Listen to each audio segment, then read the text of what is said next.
Thank you. Commonly thought to be the father of the English language, he wrote very bawdy stories about farts and having sex, and actually one of his stories was about a talking penis. So people tend to get very kind of reverent about Geoffrey Chaucer, but he wasn't, so we weren't. You know, I mean, my mate rang me up and said, "Do you want to play Geoffrey Chaucer?" And I said, "Yes," and he said, "Great," and I said, "Fantastic," and then he sent me a picture of a enormously fat bald dwarf, and I'm sort of clearly none of those things, so I just did what any actor would do and threw out any pretense of doing any work whatsoever. Now I heard that the director wrote this part just for you, is that true? Yes, it is, and terribly flattering. Yeah. And I heard you have to be naked pretty much all the time? How's Yep, that? it's awful. It's an American movie shooting in Eastern Europe, so there's thousands and thousands of crew members, and it's humiliating, but it's only as bad as taking your clothes off for an enormous amount of money is. It could be worse. Okay, and how's Prague, speaking of? Prague is it's the most beautiful city I've ever been to. Is that your first time there? Yeah. And how's shooting there?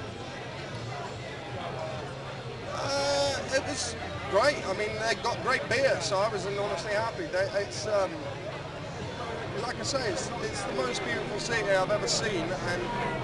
But film sets, all film sets around the world are pretty much exactly the same, except the more money involved, the louder the weed. How come Brian wrote this part for you? Brian and I wanted to put me in a film of his before, but the studio didn't want them to. Oh. So he wrote this for me, and which was sweet of him.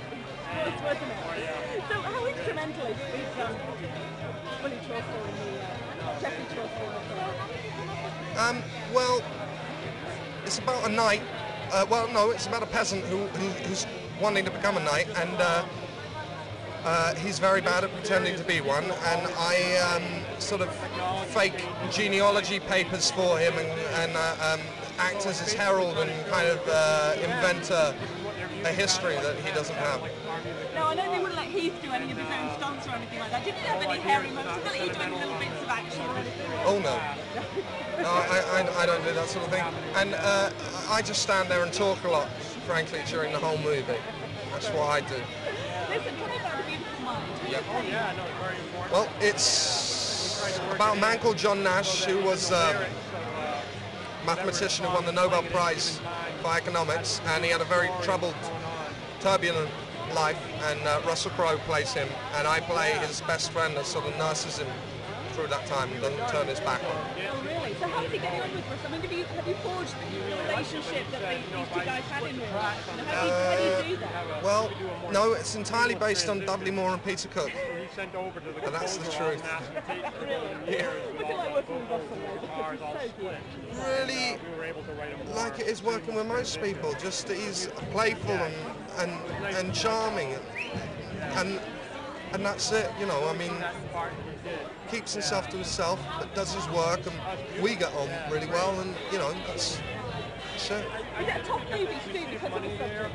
Because it deals with, you know, For him, for me, it's a breeze. That's great. Thank you so much for your time, Paul. Yeah.